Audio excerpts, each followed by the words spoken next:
మనం వెంట తిరిగితే రాజశేఖర రెడ్డి గారిలాగా జగన్మోహన్ రెడ్డి గారిలాగా నమ్మిన వాళ్ళని నమ్మినట్టు బాగా కాపాడుతుందనే విధంగా వాళ్ళు ఆ వెంట తిరిగి ఖర్చులు పెట్టుకొని చెప్తే లాస్ట్ ఎన్నికల టైంలో చేతులు ఎత్తేసిపోయి కాంగ్రెస్ పార్టీలో చేరింది. కాంగ్రెస్ పార్టీ చేరిన తర్వాత ఆంధ్రప్రదేశ్ ఏదో వరగబెడతామని చెప్పి అక్కడ నుండి తెలంగాణ పార్టీలో ఉన్నటువంటి కాంగ్రెస్ పార్టీ ముఖ్యమంత్రిగా ఉన్నటువంటి రేవంత్ రెడ్డి గారిని ఇక్కడ పిలుచుకొని వచ్చి ఈ రాష్ట్రంలో కూడా ప్రచారం చేసే కార్యక్రమంతో పాటు పులివెందులకు వచ్చి జోలిబట్టి అడిగింది. ఇట్లా జోలిబట్టి ఏడ్చి అడిగింది, నేను రాజశేఖర రెడ్డి బిడ్డను, అసలైన మార్చురాలను, నాకు ఓటేయండి, చిన్నాన్ని చంపింది వాళ్ళే, ఇదే అదే అని చెప్పరాని మాటలన్నీ జనాలకు చెప్పి ఎంత ప్రచారం చేసినా కూడా గెలుపు దగ్గర కూడా రాలేకుండా పోయిన సందర్భం మనందరం చూసినాం. కాబట్టి ఈ రోజు ఆమెకున్నటువంటి కసి, ఆమెకున్నటువంటి ఆవేదన అవన్నీ వెలగక్కాలంటే ఇదే కదా వేదిక. ఇలాంటి వేదికలు తప్ప ఆమెకి ఏమి ఉండవు కదా. రాష్ట్రంలో ఎంత ఇబ్బందులు జరిగినా, ఎన్ని కష్టాలు వచ్చినా, ఎన్ని హామీలు నెరవేర్చకపోయినా, ఎంతమంది మీద దాడులు జరిగినా, ఎన్ని అక్రమ కేసులు పెట్టినా వాటన్నిటిపైన షర్మిలమ్మ గారు నోరు కూడా ఎత్తారు. ఎందుకంటే చంద్రబాబు నాయుడు గారు ఎట్లా చెప్తే అట్లా కూర్చుంటుంది, లేదంటే లేచింది. ఆ టైంలో ఉన్నటువంటి షర్మిలమ్మ గారు ఈ రాష్ట్రంలో జగన్మోహన్ రెడ్డి గారిని కాకుండా చంద్రబాబు నాయుడు గారిని ఎట్లా తిడుతుంది. నిన్ననే ఇప్పుడు ఆమె చెప్తుంది, జగన్మోహన్ రెడ్డి గారు 5 సంవత్సరాలు అధికారం ఇచ్చి అబ్రహాం లింకన్ చెప్పాడంటే ఎమ్మకు. అబ్రహాం లింకన్ ఏం చెప్పాడంటే ఒక మనిషికి పదవి ఇస్తే ఆ పదవి వచ్చిన తర్వాత వాళ్ళ నిజ స్వరూపం తెలుస్తుందని కరెక్ట్ గా చెప్పింది. జగన్మోహన్ రెడ్డి గారికి పదవి ఇచ్చినారు కాబట్టి రాష్ట్ర చరిత్రనే మార్చినాడు జగన్మోహన్ రెడ్డి గారు. అలాంటి ముఖ్యమంత్రి అనేది మర్చిపోయి చెప్తుంది. ఏమని జగన్మోహన్ రెడ్డి గారికి పదవి ఇచ్చింటే ఆయన స్వరూపం, నిజ స్వరూపం చూపించి, ఏం నిజ స్వరూపం? 2 సంవత్సరాలు కరోనా వచ్చింది. ఒక సంవత్సరం అధికారంలోకి వచ్చి ఎగసగబడి లోపల కరోనా వచ్చింది. కరోనా వచ్చిన తర్వాత రాష్ట్రంలో స్థానిక సంస్థ ఎన్నికలు వచ్చినాయి. స్థానిక సంస్థ ఎన్నికల్లో ఆ కార్యక్రమం మీద దానికి టైం అంతా పోయింది. అక్కడ ఎన్నికల కోడ్ ఉంటుంది. ఇక్కడ సీఎం అవడానికి మొదటిసారి సీఎం అవడానికి జగన్మోహన్ రెడ్డి గారు మోహన్ రెడ్డి గారు మొదటిసారి సీఎం అవడానికి షర్మిలమ్మ చేసిన పాదయాత్ర పునాదా కాదా? ఆయన జైల్లో ఉన్నప్పుడు ఆవిడ చేసిన పాదయాత్ర పునాది మీద జగన్మోహన్ రెడ్డి గారు సీఎం అయ్యారా లేదా? నా సూటి ప్రశ్న మీకు.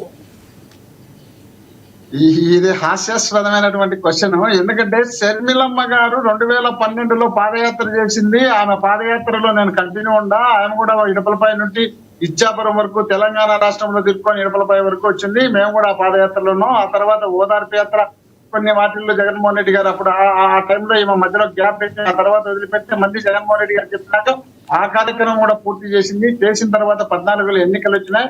14లో ఎన్నికలు వచ్చిన తర్వాత వీళ్ళ ప్రభావం, ఎవరి ప్రభావం లేదు, కేవలం 67 సీట్లు మాత్రమే అప్పుడు వచ్చినాయి. వచ్చిన తర్వాత అప్పటికి మనం అనుకున్నట్టు వాళ్ళని చూసో వీళ్ళని చూసో వాళ్ళని చూసో కాదు, వాళ్ళు ఎవరిని చూసి కాదు, రాష్ట్రంలో ఉన్నటువంటి పరిస్థితులు బట్టి రాష్ట్ర విభజన జరిగిన తర్వాత, రాష్ట్ర విభజన జరిగినప్పుడు కొత్తగా వచ్చినటువంటి యువ నాయకుడు కదా ఈయన ఇప్పటికిప్పుడే ముఖ్యమంత్రి ఇచ్చే రాష్ట్రం ఇబ్బందికరమైనటువంటి సందర్భం కదా. ఈ ఇబ్బందికరమైనటువంటి సందర్భం ఉన్నప్పుడు రాష్ట్రం డెవలప్ కావాలంటే కష్టంగా ఉంటుంది కదా. కష్టంతో పాటు కాంగ్రెస్ పార్టీకి మనం వ్యతిరేకంగా ఉన్నాం కదా. కాంగ్రెస్ పార్టీ ఇప్పటికే 10 సంవత్సరాల అధికారం నుండి పోయింది కాబట్టి ఆ పార్టీకి వ్యతిరేకం. ఇక్కడ బీజేపీతో అలయన్స్ పెట్టుకోవాలా. ఇప్పుడు ఖచ్చితంగా రాష్ట్రంలో బీజేపీ వచ్చే అవకాశం ఉంది. బీజేపీ వచ్చేటప్పుడు దేశంలో బీజేపీ వచ్చింది. ఎందుకు చెల్లెల్ని జగన్మోహన్ రెడ్డి గారు దూరం చేసుకున్నారు? ఇప్పుడు మోహన్ రెడ్డి గారు ఒకటి మీరు ఆలోచించాలి, మీరు సీనియర్, ఎప్పటి నుంచో ఉన్నారు మోహన్ రెడ్డి గారు. ఒక్క నిమిషం. పవన్ కళ్యాణ్ గారు అప్పుడే కొత్తగా వచ్చినటువంటి ఎన్నికలకు ఆయన పూర్తి సపోర్ట్ చేయడము, పవన్ కళ్యాణ్ గారు బీజేపీ వాళ్ళు వీళ్ళందరూ చేయడంతో పాటు అప్పుడు 660 హామీలు ఇవ్వడంతో పాటు రాష్ట్రానికి ప్రత్యేక హోదా ఇస్తామని సాక్షాత్తు ప్రధానమంత్రి అభ్యర్థిగా ఉన్నటువంటి నరేంద్ర మోడీ గారితో పాటు, చంద్రబాబు నాయుడు గారితో పాటు, అక్కడ ఉన్నటువంటి వెంకయ్య నాయుడు గారితో పాటు వీళ్ళందరూ కలిసి హామీలు ఇవ్వడం వల్ల అక్కడ అధికారంలోకి వచ్చింది తప్ప జగన్మోహన్ రెడ్డి గారికి షర్మిలమ్మ చూసో, షర్మిలమ్మ కాకుండా ఇంకో చూసి వచ్చిన సందర్భం అయితే కాదు. ఆ తర్వాత మోహన్ రెడ్డి గారు ఒకటి మీరు చెప్పింది అర్థమైంది. ఒకటి వాళ్ళు ఏ విధంగా తర్వాత పాదయాత్ర చేపట్టి జనాలు మెప్పించి ఆయన ఇచ్చినటువంటి హామీల మీద ఆయన ముఖ్యమంత్రి మోహన్ రెడ్డి గారు ఇందాక మీరు షర్మిలమ్మ అక్కడెక్కడో తెలంగాణలో చేసింది, అక్కడి నుంచి వెళ్ళిపోమంటే రేవంత్ రెడ్డి గారిని తీసుకొచ్చి ఇక్కడ చేసింది, ఎందుకో తక్కువ చేసే ప్రయత్నం అయితే షర్మిల గారిని మీరైతే చేశారు. ఒకటి మాత్రం వాస్తవం, జగన్మోహన్ రెడ్డి గారు ఎందుకు షర్మిల గారిని దూరం చేసుకున్నారు అంటే కేవలం ఆస్తుల పంచాయతీ వలన, లేదంటే అంత కష్టపడిన తనకి తగిన గుర్తింపు ప్రాధాన్యత వైసీపీ పార్టీలో ఇవ్వకపోవటం వలన? మీరు స్ట్రైట్ ఫార్వర్డ్గా ఆన్సర్ చెప్పగలరా? ఎందుకు షర్మిల గారు కానీ విజయమ్మ కానీ ఎందుకు మీకు గత ఎన్నికల 19లో మీ జగన్మోహన్ రెడ్డి గారు వెంటే నడిచి జగన్మోహన్ రెడ్డి గారు జైల్లో ఉంటే కాళ్ళకు బలపాలు కట్టుకుని తిరిగిన విజయమ్మ గారు, షర్మిల గారు ఎందుకు 24లో దూరం అయిపోయారు? ఎందుకు దూరం చేసుకున్నారు జగన్మోహన్ రెడ్డి గారు అంటే ఏం చెప్తారు మీరు? షర్మిలమ్మ గారు పార్టీ సపరేట్ పెట్టిన తర్వాత విజయమ్మ గారు కూతురు కదా, నా కూతురు కదా, ఇక్కడ కొడుకు సబ్సెంట్ గా లీడర్ గా నిలబడగలుగుతాడు, నిలబడుతున్నాడు.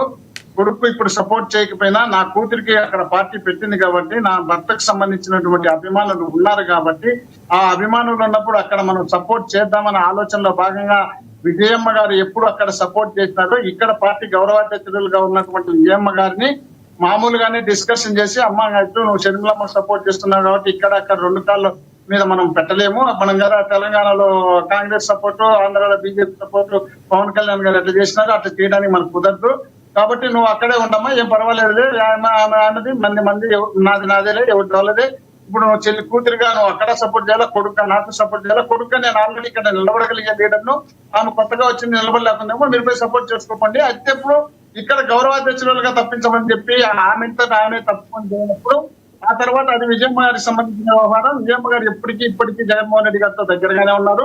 వీళ్ళు ఎందుకంటే వీళ్ళకి అవకాశం అది కాబట్టి ఆ తల్లిని బయట చెప్పినారని చెప్పుకుంటారు. తల్లి కొడుకు ఏ విధంగా ఉంటారో భారతదేశంలో ఐకాన్ గా చూపించినటువంటి బంధం వాళ్ళది. ఆ తల్లి కొడుకులు ఇతర తల్లి కొడుకులు ఇప్పుడు వాళ్ళని చూసి నేర్చుకోవాల్సిందే తప్ప అంతకుముందు ఎవరు నేర్చుకున్న సందర్భం లేదు. కాబట్టి ఇది తల్లికి కొడుకు సంబంధించిన వ్యవహారాన్ని ఎప్పుడు డిస్కషన్ చేయకండి. ఇంకా చెల్లికి సంబంధించి డిస్కషన్ వచ్చేటప్పుడు చెల్లి ఏమంటుంది, నేను పవర్ పాయింట్ కావాలా, నాకు పవర్ కావాలా, నా మగుడు పవర్ కావాలా, మాకు ఎంపీలు కావాలా, మినిస్టర్ కావాలంటే ఒక ఇంట్లోనే ఒకరే ఉండాలి తప్ప అందరూ అక్కడ పవర్ ప్రొజెక్ట్ చేయడానికి ఇదే వ్యాపారం కాదు కదా.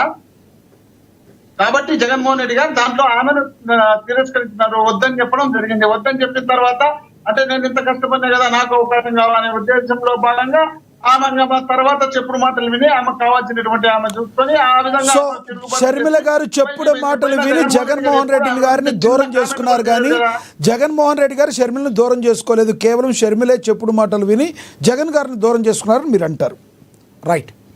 అంతే కదా, కనిపించేది కనిపించడం కాదు కదా, కనిపించేటివే కదా, కళ్ళ ముందర కనిపిస్తున్నాయి.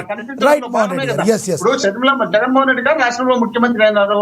ముఖ్యమంత్రి అయిన తర్వాత వాళ్ళకి సంబంధించినటువంటి వ్యవహారాలు ఎక్కడెక్కడ ఆమె ఏమేమి ప్రయోగాలు చేసినా ఆ ప్రయోగాల్లో జగన్మోహన్ రెడ్డి గారు తిరస్కరించిన తర్వాత ఆయన తెలంగాణకు పోయి అక్కడ జగన్మోహన్ రెడ్డి గారిని బెదిరించాలని చెప్పి తెలంగాణలో ఒక పార్టీ పెట్టుకునేది. ఆ తెలంగాణ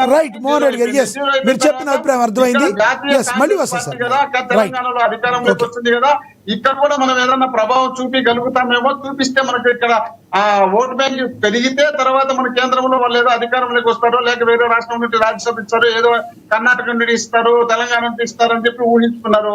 వాళ్ళు అక్కడ ఎక్కడ ఇవ్వకుండా లాస్ట్ పదవి పిసిసి అధ్యక్ష పదవిని తొలగించే పరిస్థితి వచ్చింది. ఎందుకంటే ఈ రాష్ట్రంలో ఉన్నటువంటి కాంగ్రెస్ పార్టీ ప్రతిపక్ష పాత్ర పోషించకుండా అధికార పార్టీకి కొమ్ము కాస్తున్నారన్న ఈ సంకేతం కేంద్రానికి వెళ్ళింది.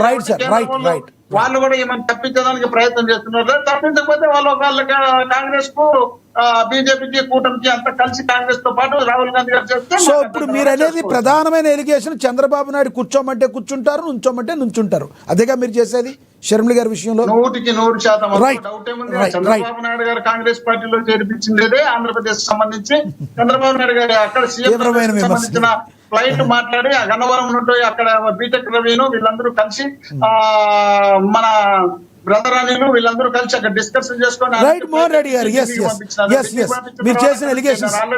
కాంగ్రెస్ పార్టీకి సంబంధించిన సంబంధాలు చంద్రబాబు నాయుడు గారికి రాహుల్ గాంధీ గారికి బ్రహ్మాండంగా ఉన్నాయి. ఈ సంబంధాలతోనే వాళ్ళని చేర్పించినారు. కాబట్టి అక్కడ రేవంత్ రెడ్డి గారికి కూడా ముఖ్యమంత్రి పదవి ఇవ్వడానికి కూడా కారణం చంద్రబాబు నాయుడు గారు. దాంట్లో డౌట్ ఏముంది? డౌట్ పడాల్సిన అవసరం లేదు. వాళ్ళు తెలంగాణలో కాంగ్రెస్ పార్టీ నాయకులు పదే మొత్తుకున్నారు ముఖ్యమంత్రి కాకముందు. అంత టీడీపీ నుండి వచ్చిన